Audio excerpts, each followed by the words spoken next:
Cultural Heritage Unveiled, the blind indigenous people of Sultan Kudarat. Good day, everyone. I am your host, Ayesa Lopez. I'm Jan Paul Maglahos. Welcome to our special talk show, Empowering Communities.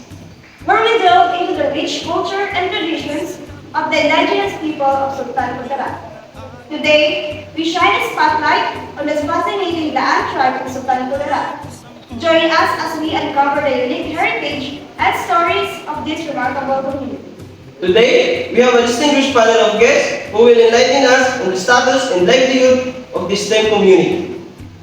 Our esteemed guest tonight is a respected member of the Daan tribe, known for their deep connection of nature and their vibrant cultural practices. Please welcome tribal leaders Kenji Gomez and John Rex Ignacio, and a representative from the local government, Kaiser Jimenez.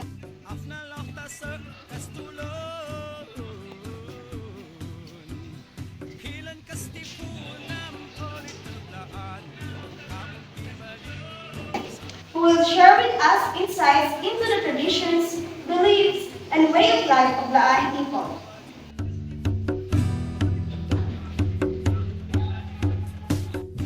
Thank you for joining us today. Can you tell our audience a bit about the history and origins of the Blaan tribe of Sultan Kudarat?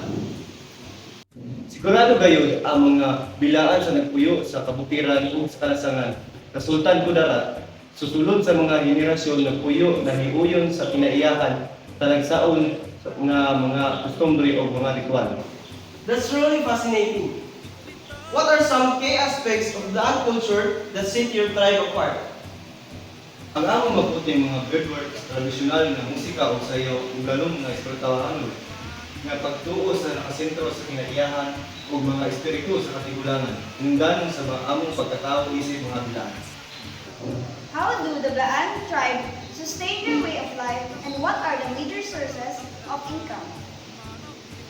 Kita nagunang nga maapil sa produksyon sa mais isip atong mayo na tinuban sa kita.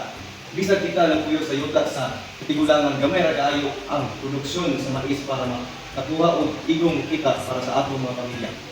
Nagabuhat kami og uling ug trabaho sa bayad sa mga namumuo sa mga umahan nga gipang napanahiyahan sa non-IPs. Up next, we interview our second guest, the cultural advocate.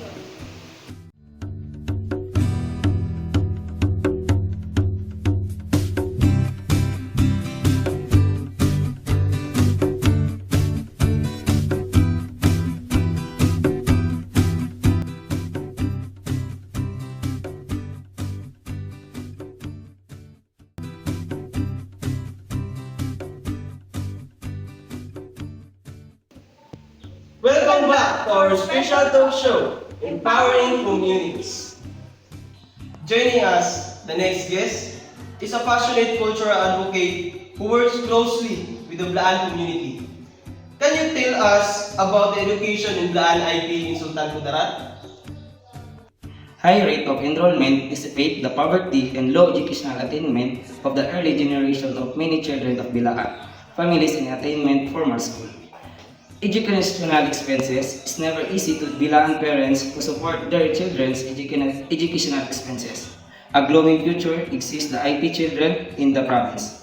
A third of the IP reach elementary level to educate or graduate from elementary school. As a law, 15% acquire some secondary or tertiary education. The literacy rate of IPs in the province is approximately 50%. Out of school youth, serious attention should be paid the out of school youth. They either do not have the chance to enroll or they drop out from schooling due to financial difficulties. However, there are go to school and studying or fear of inability to continue studying. Even those who are studying or concerned they might have to stop going to school due to their financial difficulties. Grade repetition. It's possible for Bilaan children to repeat a grade level. Language barrier is another reason to delay in the study. Bullying. The Bilaan high school children do not experience bullying at school. However, one of high school student reported being a bully once when he is school grade. It's heartening to say such dedicated efforts. How can individuals outside the community contribute to supporting the Blaan people in Sultan Kudarat? Individuals can support by ethical source products from the Bilangan community, participating in the cultural exchange program and advocating the policies that protect the indigenous rights and promote cultural diversity.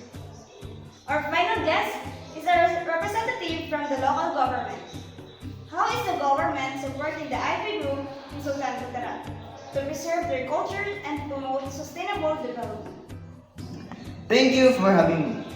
The local government has been actively working for IP communities to ensure their rights and are protected, provide access education and healthcare, and support sustainable livelihood projects that are harmony with their cultural practices. What are the issues and problems of indigenous people in Sultan Kudarat? The main issue of the IP people in Sultan Kudarat is especially the road. The road in the community are not concrete, and only the motorcycle can enter. And the major cause of illness and deaths among Bilaan's adults and children are pneumonia, tuberculosis, severe anemia, diarrhea, malaria, and high pregnancy risk.